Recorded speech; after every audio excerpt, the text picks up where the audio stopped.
গাইছ এতিয়া আমি আটা আৰু ময়দা অকমান মিক্স কৰি কচি ললো কচি লোৱাৰ পিছত অকমান তেল অলপ দি ললো সেট হ'বলৈ থৈ দিলো এতিয়া আৰু আমি বাকিখিনি প্ৰিপাৰেচন কৰিছো তাৰপিছত আমি মাংসখিনি সিজাই ললো মাংসখিনি সিজোৱাৰ পিছত পিয়াজটো কাটি ললো কাটি মেলি চপাৰত ভৰাই দিলো চপাৰত আমি এতিয়া চপ কৰিম চপ কৰোতে অকমান টাইম লাগিছে কাৰণ পিয়াজখিনি অকমান ডাঙৰ ডাঙৰকৈ কাটি দিলো কটাৰ পিছত এয়া মিহি মিহি হৈ গৈছে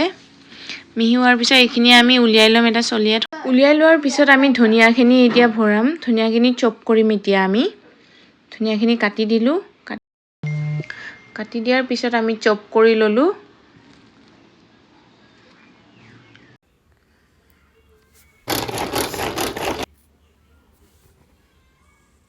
চপ কৰাৰ পিছত আমি উলিয়াই লম এতিয়া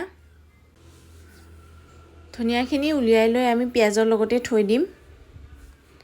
পিয়াজৰ লগত থোৱাৰ পিছত আমি নহৰুখিনি কাটি লম নহৰুখিনি কাটি দিলো কাটি দিয়াৰ পিছতে আমি আদাখিনি কাটি লম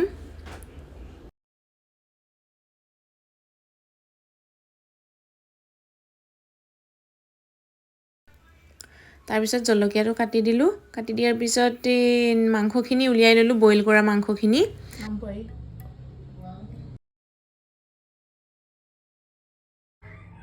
উলাই লোৱাৰ পিছত মাংসখিনি সৰু সৰুকৈ কাটি ললো সৰু সৰুকৈ কাটি চপাৰত দিছো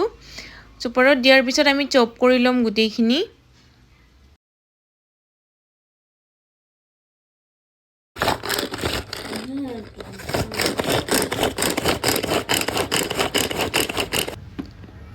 চপ কৰাৰ পিছত এতিয়া আমি খুলি চালো মিহি হৈ গল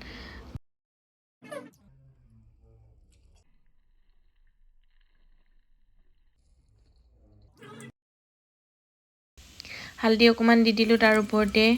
মছলা অকমান দি দিলো তাৰ পিছত নিমখ অলপ দি দিলো নিমখ অলপ দিয়াৰ পিছত আমি মিক্স কৰি লম এতিয়া ধুনিয়াকে মই হাতে দিয়ে মিক্স কৰিছো আপোনালোকে পাৰিলে চামুচ নহলে এটাৰে মিক্স কৰিব পাৰে তেল অলপ দি দিলো তেল দিলে অকমান জুচি হৈ থাকে তাৰ পিছতে আমি ষ্টিমাৰত পানী অলপ দি বহাই দিলো গেছত তাৰ পিছত বাকিখিনি তেল অলপ দি দিলো লাগি নধৰিবলৈ তলত মমখিনি এতিয়া আমি কচি থোৱা আঠাখিনি উলিয়াই ললো উলোৱাৰ পিছত আধা কাটি ললো আধা কটাৰ পিছত আমি চেক কৰি চালো যে সেট হৈছে নে নাই পুৰা সেট হৈ গৈছে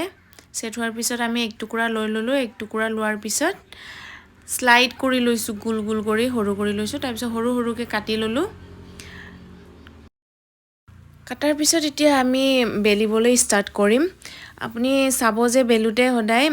সাইডৰ ফালে পাতলা কৰিব আৰু ভিতৰৰ ফালে অকমান ডাঠ ৰাখিব এতিয়া আমি মমখিনি বনাবলৈ ষ্টাৰ্ট কৰিছো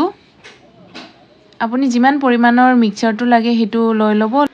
মিক্সচাৰখিনি ভৰাই লোৱাৰ পিছত আমি সাইডে সাইডে অলপ পানী দি দিলো পানী দিয়াৰ পিছত এতিয়া মমটো বন্ধ কৰি দিলো সাইডে সাইডে টিপি দিছো টিপি দিয়াৰ পিছত গুল কৰি দি অকমান পকাই দিছো এটা মমো হৈ গল ষ্টিমাৰটোত দি দিলো হেনেকে এটা দুটাকে বনাই ললো 6টা মান দি দিলো একেলগে তাৰ পিছত ষ্টিমাৰটো উঠাই দিলো গেছত উঠাৰ পিছত 10 মিনিট ৰাখিম 10 মিনিট ৰাখাৰ পিছত এবাৰ চেক কৰিম কেনেকুৱা হৈছে চেক কৰি লম এতিয়া আমি কেনেকুৱা হৈছে গাইস এতিয়া দেখিছেনে আপোনালোকে মমটো ইমান ধুনিয়াকে বনিছে এতিয়া আমি উলিয়াই লম এটা কাহিত কাহিখনত উলিয়াই এতিয়া ধুনিয়াকে সজাই টেষ্ট কৰিব এতিয়া